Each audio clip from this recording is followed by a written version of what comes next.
Hello everyone, मेरा नाम दिव्यांशु है और आज हम लोग करने जा रहे हैं बिजनेस स्टडीज़ का चैप्टर जो कि है प्रिंसिपल्स ऑफ मैनेजमेंट। तो प्रिंसिपल्स ऑफ मैनेजमेंट क्या होता है? Principles of management are general guidelines that help manager make decision and perform their work effectively.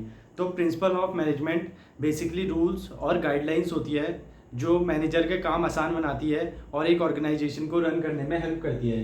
Principles of management are general guidelines, ये एक जनरल गाइडलाइंस है जो मैनेजर्स को help करती है डिसीजन मेकिंग में और परफॉर्म देयर वर्क इफेक्टिवली, काम को इफेक्टिव तरीके से करने के लिए। तो इसकी फीचर्स देखते हैं। Features slash nature of principles of management क्या है? फर्स्ट है यूनिवर्सल एप्लीकेशन, मतलब कि ये यूनिवर्सल एप्लीकेशन है, मतलब पूरी यूनिवर्स में कहीं भी चले जाइए आप, ये हर जगह एप्लीकेबल रहता है। जनरल गाइडलाइंस, मतलब ये बेसिक गाइडलाइंस रहती है कि कोई भी आसानी से समझ सके। Formed by practice and experimentation, मतलब कि ये काफ़ी प्रैक्टिस और एक्सपेरिमेंट के बाद बनता है। और फ्लेक्सिबल, फ्लेक्सिबल मतलब कि इसमें काफ़ी हम चेंज कर सकते हैं और इसे अपने अकॉर्डिंग सेट कर सकते हैं प्रिंसिपल्स गाइडलाइंस को, ताकि ऑर्गेनाइजेशन इफेक्टिवली काम कर सके। मेनली बिहेवियरल, मतलब कि ये ह्यूमन बिहेवियर पे डिपेंड करता है कि कैसे ह्यूमन बिहेवियर के हिसाब से प्रिंसिपल या गाइडलाइंस बनाई जाती हैं। इसके बाद है significance importance of principles of management. तो क्या होता है? Provide useful insight to manager, ये बेसिकली मैनेजर को यूजफुल इंसाइट देता है, मतलब इंफॉर्मेशन देता है ताकि वो डिसीजन मेकिंग कर सके।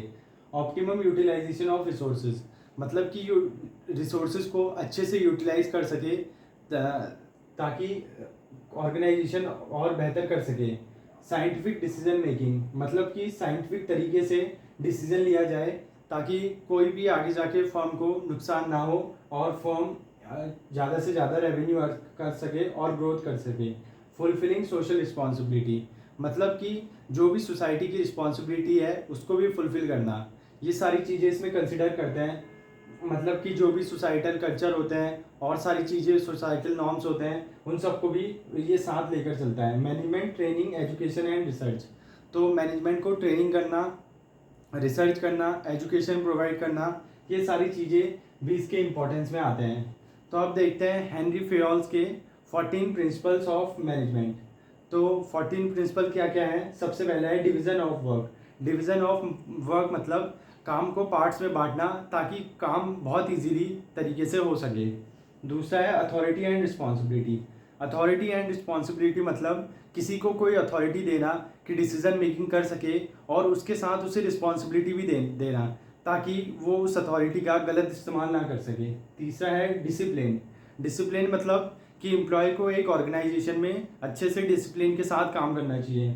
Unity of command, order from one superior, मतलब कि जो भी एम्प्लॉय है वो ऑर्गेनाइजेशन में उसे एक ही बॉस से ऑर्डर मिलना चाहिए। यूनिटी ऑफ डायरेक्शन, मतलब कि यूनिटी ऑफ डायरेक्शन, सब जो भी ऑर्गेनाइजेशन में काम कर रहे हैं अलग अलग डिपार्टमेंट, सबका एक मेन गोल होना चाहिए, वो अचीव करने के लिए काम करें।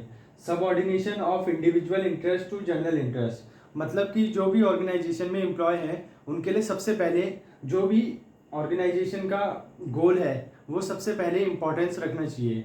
मतलब कि इंडिविजुअल इंटरेस्ट को बाद में रख के, बल्कि पहले ऑर्गेनाइजेशन इंटरेस्ट को ऊपर रखना चाहिए। रिन्यूमरेशन ऑफ एम्प्लॉयज़, मतलब कि जो भी एम्प्लॉयज़ ऑर्गेनाइजेशन में काम कर रहे हैं उनको हमें फेयर वेजेस देनी चाहिए, ऑर्गेनाइजेशन को फेयर वेजेस दे सके ताकि वो और अच्छे तरीके से काम कर सकें। Centralisation and decentralisation.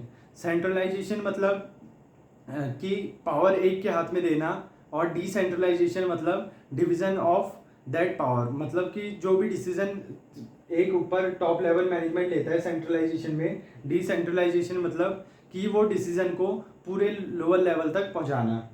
Scalar chain, scalar chain मतलब एक प्रॉपर चेन वे में काम होना चाहिए, मतलब कि जैसे टॉप लेवल ने कोई डिसीजन बनाया उसे मिडिल ऑर्डर वाला लोअर लेवल तक पहुंचाएगा, तो एक चेन के हिसाब से काम होना चाहिए। 10th है ऑर्डर, मतलब कि ऑर्डर में ये रहता है कि राइट पर्सन जो भी ऑर्गेनाइजेशन में है उसे राइट प्लेस में रखना चाहिए और right material at right place. Equity, manager should be kind, fair and impartial, मतलब कि मैनेजर को सबको इक्वली ट्रीट करना चाहिए, किसी के साथ पार्शलिटी नहीं करनी चाहिए फॉर्म में। स्टेबिलिटी ऑफ पर्सनल, मतलब कि जो भी एम्प्लॉयज़ ऑर्गेनाइजेशन में काम कर रहे हैं उनकी सिक्योरिटी होनी चाहिए, जॉब सिक्योरिटी। मतलब ऐसा ना हो कि उन्हें एकदम से ऑर्गेनाइजेशन से हटा दिया जाए, उनकी सिक्योरिटी होना चाहिए ताकि एम्प्लॉय का ट्रस्ट ऑर्गेनाइजेशन में बना रहे।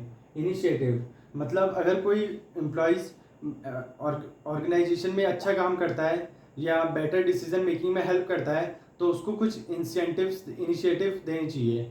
लाइक उसको वेजेस बढ़ा दी या कुछ ऐसा इंसेंटिव दे दिया, गिफ्ट दे दिया।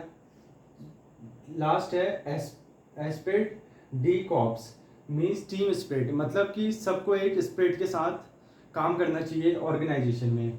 तो ये थे 14 हेनरी फेयोल के 14 principles of management. Division of work, authority and responsibility, discipline, unity of command, unity of direction, subordination of individual interest to general interest, remuneration of employees, centralisation and decentralisation, scalar chain, order, equity, stability of personnel, initiative, esprit, de cops.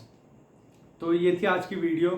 Thank you so much for watching. अगर video आपको अच्छी लगी हो तो video को like कीजिएगा, channel को subscribe कीजिएगा और अपने दोस्तों के साथ शेयर कीजिएगा। Thank you.